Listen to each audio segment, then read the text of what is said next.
할렐루야! 지금은 9월 20일 토요일 아침 묵상 시간입니다. 오늘도 말씀으로 하루를 시작하는 모든 분들에게 하나님의 은혜가 가득하기를 소망합니다. 오늘 우리가 함께 나눌 하나님의 말씀은 역대하 6장 2절의 말씀입니다. 내가 주를 위하여 거하실 성전을 건축하였사오니 주께서 영원히 계실 처소로소이다 하고. 아멘. 역대하 1장부터 9장은 솔로몬의 통치를 기록하고 있습니다. 그중 2장부터 8장 11절까지는 성전의 건축을 다루고 있습니다.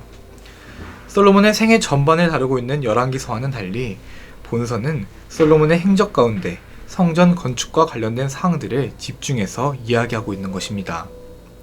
이는 신정왕국의 재건, 그 중에서도 특히 성전 제사 회복과 관련된 것들에 더 집중하는 본서의 특징을 잘 드러낸다고 할 수 있습니다. 오늘의 본문인 역대하 6장 1절부터 11절은 내용상 세 부분으로 나눌 수 있습니다.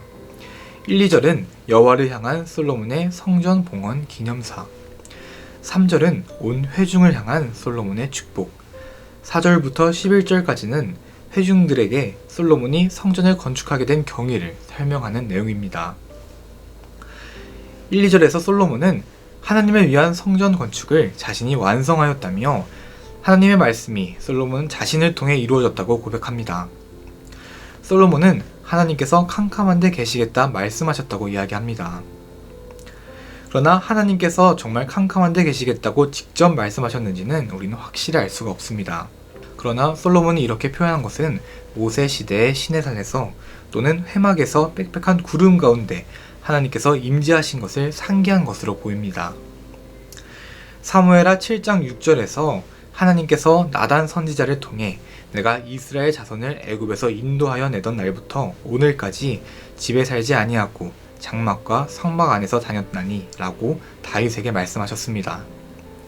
그러나 이제는 솔로몬이 지은 성전에 여호와의 임재가 구름의 형태로 가득했습니다. 이제 이스라엘 백성은 성전을 볼 때마다 하나님을 의식하는 삶을 살게 된 것입니다. 2절에서 솔로몬이 주께서 영원히 계실 처소라고 표현한 것은 일시적이 아닌 영구적으로 하나님께서 거하실 처소라는 상징적인 의미입니다. 그러나 오늘 본문을 읽고 있는 백성들은 영원할 것 같았던 솔로몬의 성전이 바벨론 군대에 의해 이미 무너졌다는 사실을 알고 있습니다. 외형적인 성전이 있더라도 하나님의 백성이 하나님의 말씀에 순종하지 않고 하나님을 저버린다면 하나님은 더 이상 그곳에 계시지 않습니다. 반면 건물로서의 성전이 없다 할지라도 하나님의 백성이 하나님의 거룩함을 유지한다면 하나님께서는 당신의 백성과 언제나 함께 하실 것입니다. 솔로몬은 하나님의 백성이 거룩함을 유지함으로 하나님께서 언제까지나 이스라엘 가운데 거하시기를 바라는 간절함이 있었습니다. 간절한 소망을 담은 성전 봉헌 기념사를 마친 솔로몬은 이어서 이스라엘 백성을 향해 축복합니다. 구약시대에 백성들을 축복하는 권한은 제사장들에게 있었습니다. 그러나 신정국가의 왕은 하나님의 대리자로 하나님의 백성에게 축복을 빌 수 있었습니다.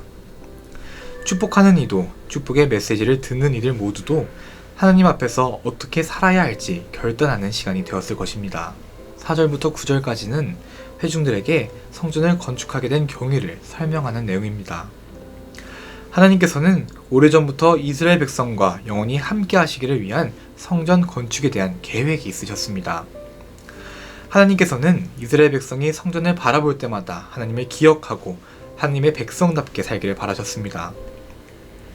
그래서 하나님께서는 다윗을 선택해 성전 건축을 준비하셨고 솔로몬을 통해 완성하셨습니다.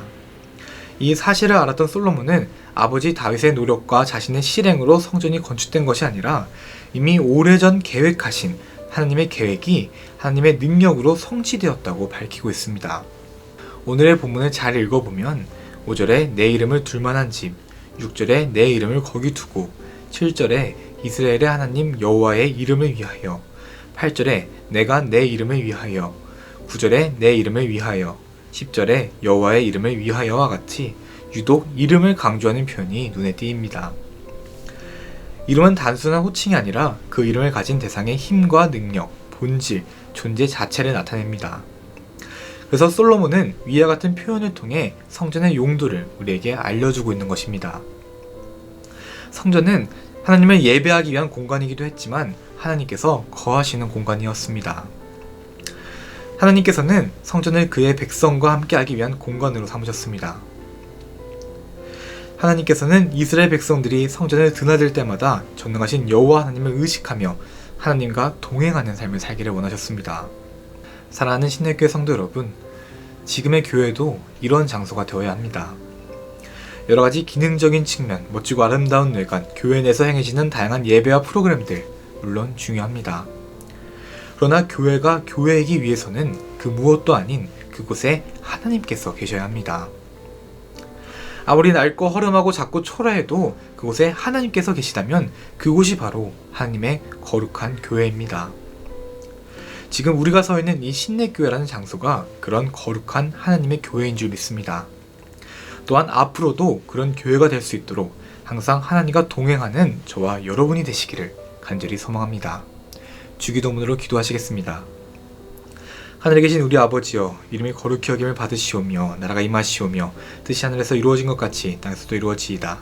오늘 우리에게 일용할 양식을 주시옵고 우리가 우리에게 죄 지은 자를 사하여 준 것 같이 우리 죄를 사하여 주시옵고 우리를 시험에 들게 하지 마시옵고 다만 악에서 구하시옵소서. 나라와 권세와 영광이 아버지께 영원히 있사옵나이다. 아멘.